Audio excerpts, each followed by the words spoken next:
Welcome back to our YouTube channel the Aryan learning lab. ये MSN series का हमारा MCQ का जो है 50 सीरीज का चल रहा है, टॉप 50 एमसीक्यू सीरीज, ठीक है, जिसमें कि हम लोग जितने भी जो है हमारे टॉप एमसीक्यूज़ हैं प्लस में ऑल कवर जो है हम लोग ओवरऑल जो है जितने भी हमारा मेडिकल सर्जिकल नर्सिंग है उन सबको हम लोग कवर कर रहे हैं।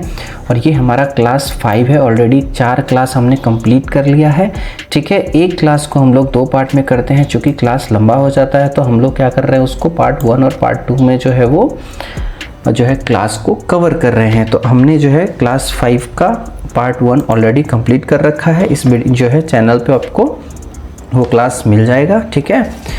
उसमें क्या था 100 से लेकर के 125 तक हमने जो है वो क्वेश्चंस को डिस्कशन कर लिया था, ठीक है। अब आगे हम लोग जो है 126 से लेकर के 150 तक जो क्वेश्चन होगा उसको हम लोग जो है कवर करेंगे, ठीक है। स्टार्ट करते हैं आज का हमारा फर्स्ट क्वेश्चन, जो कि है इंजेक्शन की जेट ट्रैक विधि का उपयोग करते समय निम्न में से कौन सा नर्सिंग इंटरवेंशन गलत है। यानी कि इंजेक्शन की जेट ट्रैक विधि का उपयोग करते समय, जैसा कि हमने वीडियो में 125 जो है वीडियो में उससे पहले भी हमने डिस्कशन किया था कि जेट ट्रैक जो हमारा इंजेक्शन यानी कि जो हम लोग जो आईएम इंजेक्शन देते हैं उसमें जो जेट ट्रैक जो टेक्निक होता है, ठीक है, उसमें से कौन सा नर्सिंग इंटरवेंशन उसमें गलत है। यानी कि जो है वो कौन सा नर्सिंग आपका जो इंटरवेंशन वो गलत होगा ड्यूरिंग क्या है हमारा जेट ट्रैक जो है हम लोग इंजेक्शन लगाएंगे उस टाइम पे, ठीक है। इंजेक्शन साइट को अल्कोहल से तैयार करना, ठीक है, कम से कम 1 इंच लंबी निडल का उपयोग करना, इंजेक्शन से पहले खून के लिए एस्पिरेट करना, या फिर जो है वो इंजेक्शन के बाद साइट को जोर से रगड़ना, रब करना। कौन सा यहाँ पे जो है वो इंटरवेंशन के लिए वो नर्सिंग इंटरवेंशन गलत है। ये क्वेश्चन आपके डीएसएसबी में स्टाफ नर्स 2013 में पूछा गया है। आपका करेक्ट आंसर डी हो जाएगा। इंजेक्शन के बाद साइट को जोर जोर से रगड़ना, ये कहीं भी नहीं लिखा है कि आप जोर जोर से उसको रगड़ो, ठीक है। यहाँ पे नॉर्मल भी इंजेक्शन देते हैं तो अपन जोर जोर से नहीं, हल्के हाथों से उसको जो है वो जस्ट लाइक जो है वो आप जो है वो मतलब प्रेस करते हो, वो मिलाते हो उस मेडिसिन को, ना कि उसको जोर जोर से रगड़ते हैं अपन, ठीक है। जेट ट्रैक के बाद जो है वो जेट ट्रैक के बाद क्या है साइट को कभी नहीं रगड़ना चाहिए। अगर जेट ट्रैक आप दे रहे हो तो ऑलरेडी वो जो है वो इंजेक्शन इंटरनल ऑर्गन में चला जा रहा है, ठीक है, तो उसको रगड़ने की ज़रूरत नहीं पड़ती है।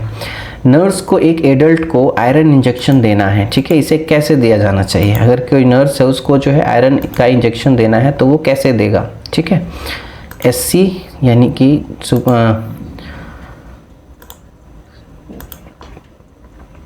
सबक्यूटेनियस इन द आर्म, ठीक है, इंट्राडर्मल इन फोर आर्म, IM इन डेल्टोइड, या फिर जेट ट्रैक IM इन ग्लूटियस, ठीक है।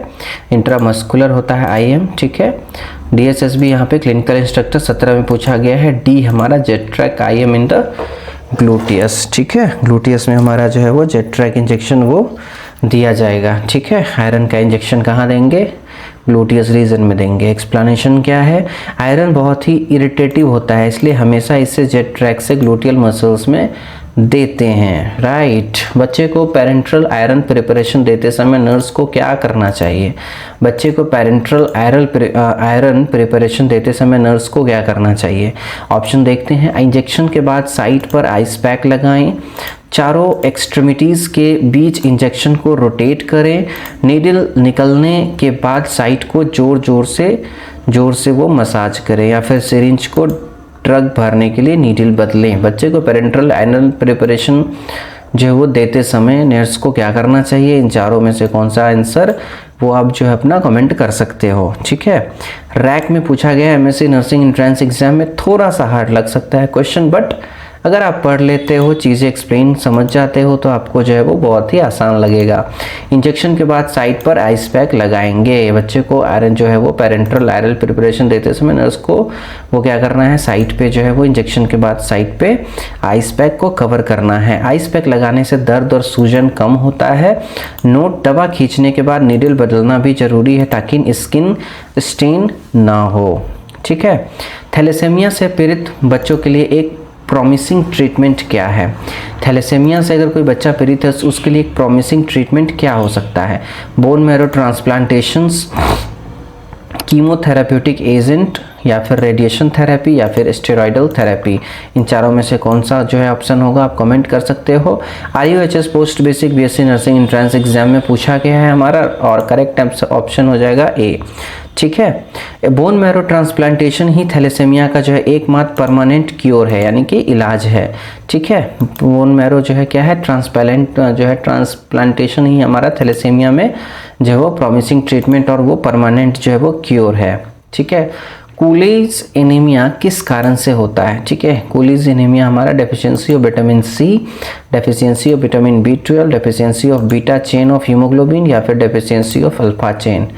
BSF स्टाफ नर्स 2014 में पूछा गया क्वेश्चन है। करेक्ट ऑप्शन हमारा सी हो जाएगा, deficiency of beta chain of haemoglobin.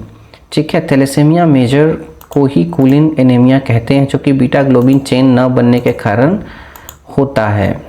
ठीक है, निम्न में से कौन सा एक हेरेडिटरी हेमोलाइटिक एनीमिया है? यहाँ पे जो है वो हेरेडिटरी हेमोलाइटिक एनीमिया कौन सा है? एक अप्लास्टिक एनीमिया, परनीसियस एनीमिया, या फिर मेगलोब्लास्टिक एनीमिया, या फिर थैलेसेमिया।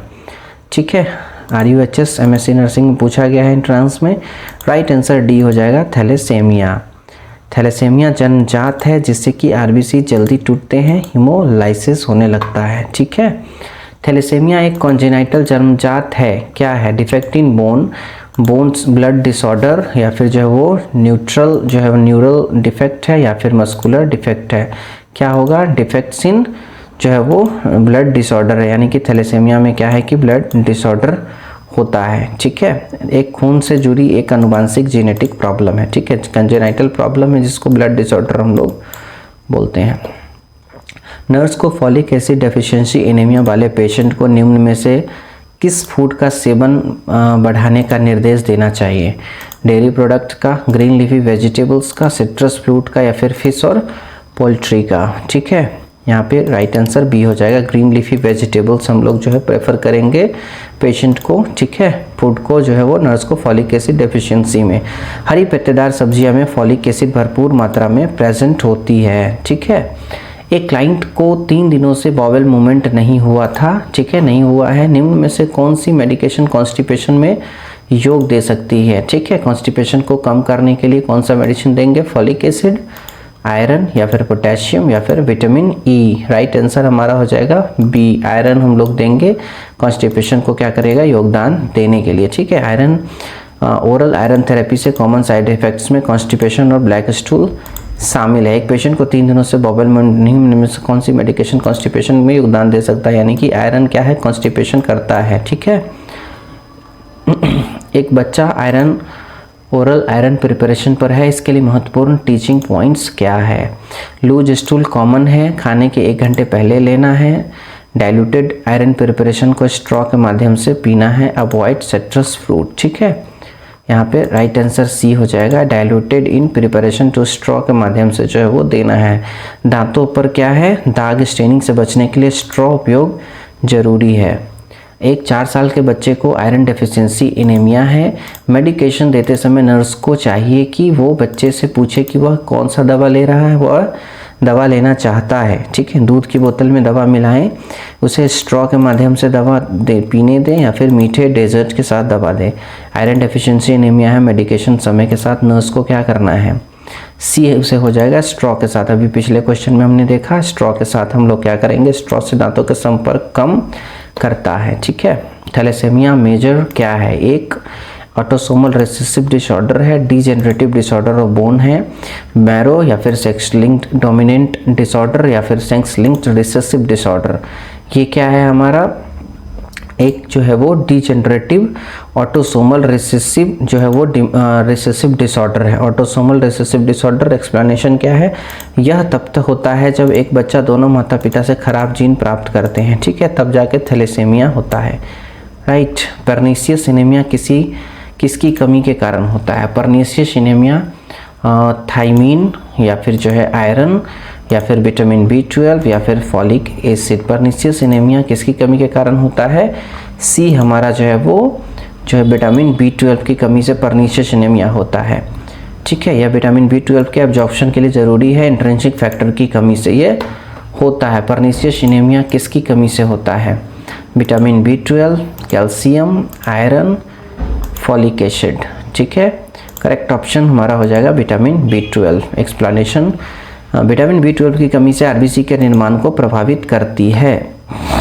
पर्नीशियस एनीमिया में कौन सी फाइंडिंग मिलती है? पर्नीशियस एनीमिया में strawberry tongue, rice water stool, beefy red tongue या फिर हाइपोक्रोमिक आरबीसी। ठीक है, राइट आंसर सी हो जाएगा, बीफी रेड टंग। ठीक है, बीफी रेड टंग लाल रंग जैसी जीव इसकी खास पहचान है, जिससे कि पर्नीशियस एनीमिया जो है हम लोग फाइंडिंग करने में हमें मदद मिलती है। ठीक है, पर्नीशियस एनीमिया जो है वो मुख्य रूप से किसकी कमी से होता है? ठीक है, विटामिन के, थायमीन, पायरिडॉक्सिन, साइनोकोबालामाइन, विटामिन B12। ठीक है, ऑलरेडी यहाँ पे लिखा गया था एक्सप्लेनेशन, साइनोकोबालामाइन ही विटामिन B12 का वैज्ञानिक नाम है, जिसको राइट आंसर हमारा डी हो जाएगा। ठीक है, बच्चों में अप्लास्टिक एनीमिया का डेफिनेटिव डायग्नोसिस क्या है? Definitive diagnosis decreased haemoglobin, decreased level of haematocrit, increase RBC size. ठीक है, बोन मैरो ट्रांसप्लांटेशन। बच्चों में अप्लास्टिक एनीमिया का डेफिनेटिव डायग्नोसिस है हमारा बोन मैरो एस्पिरेशन। ठीक है, बोन मैरो एस्पिरेशन में यदि लाल मज्जा यानी कि रेड बोन मैरो फैटी मज्जा में बदल जाता है तो यह डेफिनेटिव डायग्नोसिस है। ठीक है, बोन मैरो एस्पिरेशन में यदि लाल मज्जा फैटी जो है मज्जा में बदल जाता है, यानी कि जो रेड जो है बोन मैरो है वो येलो में मज्जा में जो है क्या बदल जाएगा? फैटी, यानी कि फैटी बोन मैरो में बदल जाएगा, तो इसे हम लोग डेफिनेटिव जो है वो डायग्नोसिस कंसीडर करेंगे। वायरल इन्फेक्शंस या फॉलिक एसिड की कमी से होने वाला आरबीसी विनाश डिस्ट्रक्शन कहलाता है। वायरल इन्फेक्शन से क्या होगा? फॉलिक एसिड की कमी से होने वाला आरबीसी डिस्ट्रक्शन क्या कहलाएगा? Adrenal crisis, aplastic crisis, vaso occlusive crisis या फिर स्प्लिनिक क्राइसिस। ठीक है, यहाँ पे बी आंसर हो जाएगा अप्लास्टिक क्राइसिस। ठीक है, अप्लास्टिक क्राइसिस में अचानक आरबीसी प्रोडक्शन क्या होता है? रुक जाता है। ठीक है, आप जितने भी क्वेश्चंस अटेम्प्ट करते हो उसको आप लोग क्या कर सकते हो, जो है कमेंट कर सकते हो, जिससे कि आपको पता चले कि आपके जो है कितने मार्क्स आए हैं। ठीक है, क्वेश्चन नंबर 144, करण को अप्लास्टिक एनीमिया है, नर्स किस बदलाव की मॉनिटरिंग करेगी? करण एक पेशेंट है जिसको अप्लास्टिक एनीमिया है, जो नर्स होगी वो बदलाव की मॉनिटरिंग क्या करेगी? किस बदलाव की मॉनिटरिंग करेगी? Bowel function, peripheral sensation, bleeding tendencies, खून बहने की प्रवृत्ति या फिर जो है इनटेक आउटपुट। ठीक है, अप्लास्टिक एनीमिया जो है वो किस चीज़ का बदलाव होगा जिसको कि नर्स क्या करेगी? वो मॉनिटर करेगी। सी यानी कि ब्लीडिंग टेंडेंसी, खून बहने की क्या है प्रवृत्ति को वो क्या करेगी? नोटिस करेगी, मॉनिटर करेगी। पेशेंट कम होने के कारण प्लेटलेट्स कम होने के कारण ब्लीडिंग का खतरा बढ़ जाता है। प्लास्टिक एनीमिया में प्लेटलेट्स कम होगा तो क्या होगा? ब्लीडिंग हो जाएगा। ठीक है, 145 नंबर क्वेश्चन, इरेथ्रोसाइट, ल्यूकोसाइट और प्लेटलेट्स तीनों की संख्या में कमी पैनसाइटोपिनिया किस में होती है? Pernicious, aplastic anaemia, sickle cell anaemia, polycythaemia. ठीक है, बी हो जाएगा प्लास्टिक एनीमिया। पिछले क्वेश्चंस में भी हमने डिस्कशन किया था। इसे क्या है? पैनसाइटोपिनिया कहते हैं, जो कि अप्लास्टिक एनीमिया का ही मुख्य पहचान है। बोन मैरो सपरेशंस को से सीधे जुड़ी स्थिति है। बोन मैरो क्या है? सपरेशन से सीधे जुड़ी स्थिति क्या है? Anaemia, sickle cell anaemia, aplastic anaemia या फिर मेगालोब्लास्टिक एनीमिया। ठीक है, correct option C aplastic anaemia. Bone marrow suppression से सीधे कौन सा जुड़ा है? Aplastic anaemia. बोन मैरो काम करना बंद कर दे तो उसे अप्लास्टिक एनीमिया कहते हैं। कॉन्जेनाइटल अप्लास्टिक एनीमिया के लक्षणों में शामिल है पुरपुरा या फिर जो है वो पेटेकिया, न्यूट्रोपेनिया या फिर एबीसी यानी कि तीनों। ठीक है, बीसीडी, एसीडी, ठीक है जो है, या फिर एबीसीडी। ठीक है, राइट ऑप्शन हमारा ए हो जाएगा। ठीक है, एबीसी यानी कि ये तीनों ही हमारा क्या है? प्लेटलेट्स की कमी से जो है वो क्या होगा? पुरपुरा, पेटेकिया और डब्ल्यूबीसी कमी से न्यूट्रोपेनिया होता है, जिसको कि कंसीडर हम लोग केस में करेंगे कॉन्जेनाइटल अप्लास्टिक एनीमिया के लक्षण में। ठीक है, ये इसका अगर ये होगा तो इसमें सारे ही ये तीनों ही लक्षण दिखने को मिलेंगे। अक्वायर्ड क्या है, अप्लास्टिक एनीमिया निम्न में से मिलते हैं सिवाय, अप्लास्टिक एनीमिया में निम्न सब मिलते हैं। अप्लास्टिक एनीमिया क्या होगा, अक्वायर्ड अप्लास्टिक एनीमिया अगर होगा तो ये सब मिलेगा ऑप्शन, बट एक नहीं मिलेगा, कौन, पुरपुरा, ओरल अल्सर, हिपैलो क्या है, हिपैटोस्प्लिनोमेगैली या फिर जो है वो फटीग। ठीक है, ऑप्शन सी हो जाएगा हिपैटोस्प्लिनोमेगैलो। ठीक है, अप्लास्टिक एनीमिया में ओरल इनलार्जमेंट आमतौर में नहीं देखा जाता है। ठीक है, ऑर्गन इनलार्जमेंट सॉरी, यानी कि हिपैटो यानी कि लीवर, ठीक है, स्प्लिनो यानी कि हिपैटो लीवर और स्प्लीन का जो है वो मेगैली मतलब बढ़ जाना। ठीक है, तो ये सारे ऑर्गन जो है बढ़ते नहीं है किसमें, अप्लास्टिक एनीमिया में। बच्चों में सिकल सेल क्राइसिस को कौन सी स्थिति बढ़ाती है सिवाय डिहाइड्रेशन, ऑक्सीजन एडमिनिस्ट्रेशन, फीवर या फिर जो है स्ट्रेस। राइट आंसर बी हो जाएगा हमारा, ऑक्सीजन एडमिनिस्ट्रेशन। ऑक्सीजन देने से तो सिकल क्या है, सिकलिंग रुकती है, यह क्राइसिस को बढ़ाता नहीं बल्कि कम करता है। ठीक है, सिकल सेल एनीमिया में पेन क्राइसिस का पार्टिसिपेटिंग फैक्टर नहीं है, stress, trauma, infection, fluid overdose. ठीक है, करेक्ट ऑप्शन डी हो जाएगा, फ्लूइड ओवरडोज। क्या है, डिहाइड्रेशन पानी की कमी से क्राइसिस होता है, ओवरलोड से नहीं। ठीक है, सिकल सेल क्राइसिस वाले पेशेंट्स को दर्द के लिए नर्स क्या देती है, सिकल सेल क्राइसिस वाले पेशेंट को दर्द के लिए नर्स क्या देगी, एनाल्जेसिक्स, ठीक है, दर्द कम के लिए, वॉकिंग, एलिवेटेड बेड या फिर जो है वो nasal oxygen therapy. Correct option D हो जाएगा हमारा। ठीक है, ऑक्सीजन की कमी से क्या होगा, सिकल सेल जो है वो शेप से होते हैं, इसलिए ऑक्सीजन जरूरी है। राइट, तो ये रहे हमारे जो है वो 25 क्वेश्चंस। ठीक है, आई होप कि आपने जो है अच्छे से अटेम्प्ट करा होगा। आपके कितने मार्क्स आए आप जो है कमेंट कर सकते हो। So thank you so much, मिलते हैं नेक्स्ट वीडियो में। तब तक के लिए जो है कैसा लगा ये वीडियो, क्या जो है आपको कितने नंबर आए और क्या आपको सीखने को मिला, सो आप लोग कमेंट कर सकते हो। ठीक है, तो थैंक यू सो मच, मिलते हैं नेक्स्ट वीडियो में नेक्स्ट जो है वो क्लास के साथ। तब तक के लिए ध्यान रखें, स्टडी करते रहें। Thank you so much, bye.